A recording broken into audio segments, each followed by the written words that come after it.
Hi there. Welcome back to Empower Your Soul. I am here today to talk about the wonky energy that you might be experiencing in your readings and or as somebody who is receiving a reading. Now, this is not an outdated podcast episode. I am recording it Thursday before this is being released on Friday. And I thought it was really important to talk about because I know I'm not the only one experiencing this really wonky energy. That is definitely the technical term, by the way. Because what I have found, both for myself as well as my students, my amazing women, so far, if you're a man you want to join, I want you there too. But my amazing women in the mediumship mastermind. And what I've experienced as well as them is that when we are trying to set the intention to connect to departed loved ones, for example, we're getting spirit guides in with this reading. When we're setting the intention to connect with spirit guides, maybe we're getting a little bit of Akashic in there and or other departed loved ones in there. So we're just finding that maintaining the vibration and intention of the readings has been very difficult to do, and we don't always know where the messages or evidence are coming from, which is frustrating as hell. It is so freaking frustrating, everybody. And you're like, what is going on? In addition, when you are receiving those messages or those evidence, let me use the right tensive word, we're finding, and I'm finding, that the evidence tends to be a little more generic. It's a little more general. It might be fuzzy coming in. It might not feel as good coming in. It might not feel as solid or as deep as it used to, which is also really frustrating. And so a lot of the times we tend to look at ourselves and wonder, what's going on? Is it just me? I mean, I have so many friends, as you can imagine, in the metaphysical space, that when they have a shitty reading, they reach out and be like, what's with the energy today? What's with the energy today? And, sometimes I'll respond, hey, yeah, it's really off, or hey, I'm not sure, mine's okay today. What's going on? So we tend to want to reach out and and it's normal for us to want to reach out and get validation on what are other people experiencing with the energy that's going on. And I'm here today to tell you, if you are having wonky energy readings, you are not alone. This is a collective problem. This is not a you problem. So let's talk about what's going on. And I had to channel my guides and ask them questions to help me understand energetically why this is happening to many different people at the same time. They identified it was one of two reasons, and probably both of these reasons at the same time. So it all breaks down to your individual energy as well as your collective energy. And it's kind of like the molding of the two that are causing a lot of this frustration, chaos, unpredictability energetically with our readings. So let's start with our energy first, because as I asked my team, what's up with personal energy at this very confusing, chaotic energy time right now, they identified that there's a lot of people going through and processing personal traumas. And as I'm saying this out loud right now, they're downloading more information into my head, and they're identifying, look at what's going on with astrology right now. I believe that Saturn has now transitioned into Aries. I need to learn my astrology, everybody. I am an Aries rising and moon. So that is going to hit me really hard, because the Saturn is all about the uncovering, the unearthing, the moving through, moving through trauma, creating new. Those of you that do astrology, you can butcher me on this. You could run circles around me right now. But there's a lot of uncovering and a lot of personal growth and personal transformations going on right now, energetically, astrologically, etc. right now. So not only are literally the planets and the moon aligned with a lot of change and churn energetically for us, but also, I'm going to say it, with the state of the world right now, you might not be in your best place mentally. You might be freaking out. I don't know. If you are not freaking out with the state of the world, what are you on? Can you send some my way? That would be fantastic. But for the rest of us that are trying to not what's the right word? For the rest of us that are kind of just trying to survive the day-to-day, that day-to-day survival can wreak havoc on your own energy. So if you're not taking care of you and your energy and making sure you're grounded and clear every single day, that can really be impacted by the energy that's all around you. So number one is your energy. If you're not clear and in your best energetic self, that's going to make you more susceptible to the external influences that are going on energetically. So let's talk about those external energetic influences right now, which is a lot of what I just alluded to, but there's a lot going on in the world right now. Again, astrologically, but also politically, economically, socially, there's a lot going on right now. And a lot of what's going on tends to be more extreme vibrations of energy. People are either ecstatic or people are depressed, right? There's really not a lot of people in between. I'm going to say heightened and lowering. It's like a wave, right? It's like we're getting, they're draining the ocean, and also they're having tsunamis at the same time right now. That's really like the extreme depiction of the energy that's going on right now. It's very extreme in one way or the other. There's not a lot of in between. So as a result of this very extreme, intense energy, it's very unstable. The energy is very chaotic all around us as a member of this collective energy.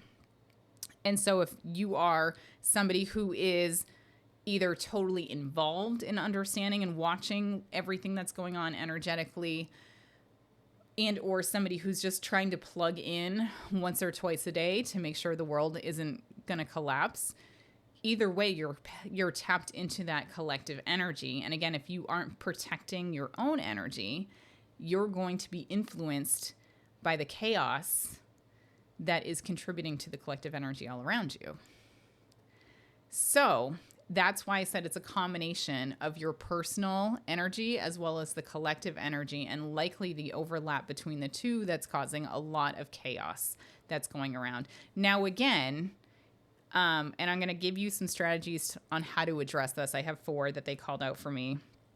But the impact of all of this swirling personal and collective energy is that it is much harder to read. So it's trying to read energy, and it's like pea soup.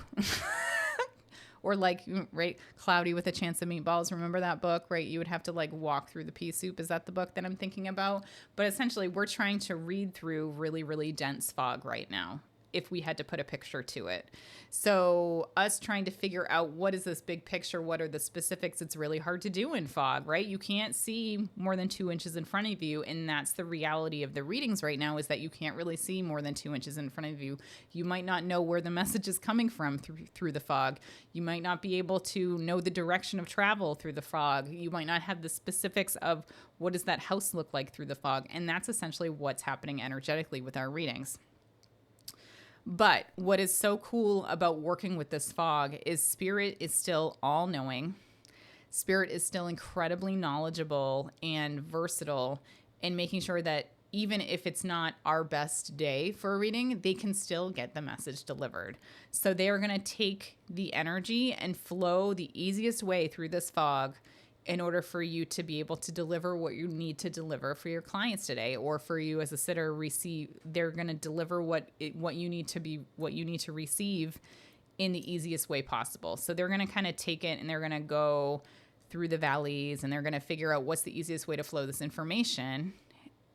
And it's still going to be a meaningful message. So I think that's the bottom line is that, like, don't worry too much. You're not doing anything wrong. Spirit's going to work double hard to try to get it through to you. It's just going to feel a little bit off and look a little bit different, but just go with the flow. It's essentially kind of what they told me. Because when the energy is this chaotic, something has to break, and you have to trust that Spirit's going to be able to bring that evidence through or bring that message through in the best way possible. But let's talk about some other strategies that you can use to hopefully get this a little clearer and better for you. So actually the first 2 are not that, but let's talk about it. So the first thing you can do is, if you truly feel off, if you truly don't feel like you can get a good reading today, I mean, the best thing to do, let's be honest with all of you, is to reschedule your client.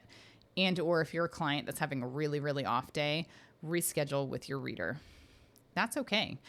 if we're paying money and there's an exchange of money, there needs to be an equal exchange of energy. And if you cannot equally exchange that energy for that money, you should be rescheduling the reading, period. I know personally I have a no refunds clause on my website, but if someone reaches out to me and says, hey, I really want to reschedule this, I'm not having my best day, or if I'm not having my best day, I'm going to reach out and reschedule with you. And that's like ethically what we should be doing as mediums and sitters for these readings. So number 1 is reschedule that bad boy. Okay. Number 2 is if you're feeling good, but maybe not as confident as the reader. So if it's a pretty good energetic day, you think you can proceed with the reading, but you're still not sure because it's been really inconsistent lately, just say that with the sitter. And it's not, and the intention is not to give a cop out, but it is to be honest and saying, hey, this is what the readings have been like lately. This is well known in the metaphysical industry that the energy has been really thick and difficult. Oh my God, I have an ant that's crawling on me. If you were on my video, you would have seen I just jumped a mile. Can someone look up ant spirit guide for me? Oh my God. Oh, you can't make this shit up. No more eating in the office, apparently. It is officially ant season. So just like that, they'll surprise you, everybody. So I would say if you are having a pretty good energetic day, but you're not sure, just tell the setter, just be like, hey, it might come in a little bit differently today. Are you willing to work a little bit more with me today? Just let me know if something doesn't land. And if at some point during the reading, again, you don't feel like your best self, you can always, refund or reschedule, and that's okay too. So just let the sitter know. And honestly, I find personally that when I let the sitter know that, hey, things have been coming in a little bit differently, and let me know if something doesn't resonate with you because my team's working with me differently or the energy's a little bit differently today. For me to say that out loud, that's not my cop out. That actually allows me to, I'm going to say it, like relax my ego a little bit and let the sitter know right off the bat, so that I just let the information flow through. It kind of gives me a sigh of relief and makes me feel a little more comfortable personally about the reading. Again, I don't know how the sitter feels about that, but I can tell you it allows me to read a little bit better. So if that resonates with you, give that a try, see how that goes. Number 3, I would say, you've probably already figured out by now, you should work on your own energy before a reading. So as I mentioned, it's 2 failure points right now. It's your energy as well as the collective energy. So what you should do is work on your energy. So what does that look like? I think it means that we have to try a little bit harder to make sure our energy is as clear as possible for these readings. So what that looks like is maybe doing some morning routines, some morning meditation to clear your energy, making sure that before you sit down with a sitter, you are grounding your energy. You are clearing your energy. Maybe you're sitting in the Akashic records, or maybe, again, you're sitting in meditation or sitting in the power before you get into your reading, maybe a little bit more than you used to. So by clearing your own energy and creating your best possible vessel to be a conduit for spirit, you are going to set yourself up for the most success possible at times where this energy gets really wonky. So again, grounding, clearing, centering, you can protect as well. You can put you and your sitter in this energetic bubble to try to push out, again, the collective energy, which is where I'll go to in a minute. But you can protect your energy as well so that during the readings, you're not getting as tied up in maybe the interference of the energy and the frequencies that are going on. And then number 4, and this is a different one, and I've done this a couple times where I've needed to in a reading. But bear with me because I don't think this is listed anywhere. I don't know if anyone actually talks about this. So this is your secret Nicole private tip, which I'm going to start giving more of those because the way that I look at things, if you haven't figured this out by now, is very different than most mediums. And the way that my team explains things to me tends to be very different than most mediums. But the way that my team kind of shows this to me is that most of us are in this collective energy tower. So has anyone seen the fire towers where the firefighters practice going up and they have a tower like a 3-story tower in the middle of a parking lot that they'll light on fire, the firefighters, and they'll use it to like practice going up through 3 stories through like really thick, dense smoke. Like that's how they show me the collective energy is. And so sorry, I'm pausing for a second because I realize how ridiculous this sounds. So essentially the collective energy is like you are in that tower as the firefighter trying to fight through all this fog, all of this really thick smoke. But that's the collective energy. So you can actually choose to step outside and not be in that collective energy. So this is kind of your 4th method to dealing with this chaotic energy right now, is you can actually step outside the collective energy and step more directly into the light of God, the light of the angels, the light of the ascended masters, your loved ones in the light of heaven, and really just like physically remove yourself from the collective and step more into the spirit world than maybe you used to before. So what does that mean? What does that look like? Is that you can literally set the intention to step outside the collective energy. Literally like take the collective energy, push it to the side of you and not be in that energy. Maybe that means that if you know that you're in a physical space that's a little heavier in that collective energy, maybe you're in the middle of a city, I don't know. Maybe you are like in a space where a lot of people talk about what's going on politically. Maybe you practice there. Maybe that means like you go and drive somewhere and practice somewhere else. Maybe you go to a different physical space that feels lighter in energy so that you're not sitting in that really thick energy. Maybe that means that you clear your space energetically. It's not just you. Now you're clearing your space. You're saging your space. You're setting intentions with crystals or incense, etc., to clear your space before you do the reading. And so that's kind of what I mean. It's not just you, it's also your space and stepping outside of that collective energy. Don't go in that fire tower. Stay outside of it for your reading. So again, either through intention or by literally changing your space, which is really funny. And now 2 and 2 go together because I had a reading, I had a mentoring session this morning and the card was literally, and I don't have it, otherwise I would read it, was literally like, go and journey. Go outside, like be outside. So if you have the chance to read outside or read in a different space, give it a try and see what difference it makes on your readings. So those are kind of the 4 tips that I have for you in terms of how to deal with this energy. I just want you to know that you're not alone. You're not alone if your readings seem weird, seem off, seem wonky. And when they do seem weird and off and wonky, it's really good to check in with other metaphysical practitioners. Maybe I can pronounce that right. Metaphysical practitioners, and see if they're experiencing the same thing. And I think that's the most wonderful thing about the Mediumship Mastermind is that we can use our Voxer group chat and we can check in with each other and say, hey, how's it going today? What's going on today? Are your readings okay, or is it a me problem, or is it a collective problem? So that allows us to really take a look at what's going on a little more objectively. I think because I can't pronounce words, I think I'm almost done here. It's I don't know. Maybe I need to channel differently. Anyway, so there you go. And then I also had Spirit pull 2 cards for me before I go today. And I'm pulling this from the Energy and Spirit Oracle by Sandra Ann Taylor. And they had me pick 2 different cards today. And the first one is number 11. This is Emotional Desert. The words on here are inactivity and isolation. So I just want to let you know, if you are going through an emotional desert right now, you're not alone. And if you're self-isolating again with what I've talked about today, I'm not surprised. You're not alone. But also, this isn't the time to snooze, because the next card is number 25, Goddess of Dreams, and it says vision, intuition, receptivity.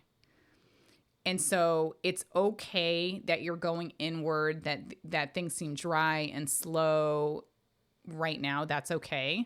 But it doesn't mean that it's time to stop or rest, because what this is telling me is while there's a lot of chaos going on right now, there's a lot of churn, there's a lot of personal development on right now, this is the time to work on yourself, work on your vision, work on your mission, and really strategize so that when the ball starts moving again, when you're out of that emotional desert and you start going into the mirage of the jungle in the middle of the desert, right? Once you start seeing land and beauty and greenery and water, you have to be ready for it. You don't want to start planning when things get better. You plan when things are bad and slow and dry so that when things start moving and churning and chugging along, you can reap the rewards of that. So I just want to reflect that back to you, that just because it might be slow or hermit mode, it is not time for you to rest. It is time for you to start planning and strategizing so you can reap the rewards later on. And that is your card pull of the day. I hope this episode was really helpful. Stay tuned. I have some ideas for June. I'm just going to say stay tuned. I think I'm going to do a month theme for June, but I need to sit with my team and ask them what they want me to talk about. I would love to get into more theme-based topics, get more education, get more learning, teaching out there. And also, I'm like, I love these cards at the end because I'm also going through an emotional desert right now. I'm also going through a ton of internal dialogue work, clearing out more shadows, more dark nights of the soul, clearing out patterns that I thought were personality, but they are not in fact personality. They are epigenetics and things that I was taking on to survive. So I think I'm going to talk a little bit about that in June too. So stay tuned. But I just want to thank you all for being here. I hope you're having a lovely month of May, and summer is coming for those of us in the northern hemisphere, and winter is coming for those of you in the lower hemisphere, in the southern hemisphere. But I just want to thank you all for being here. I hope you have a wonderful, wonderful Friday weekend. And from my soul to yours, have the most wonderful day. Take care.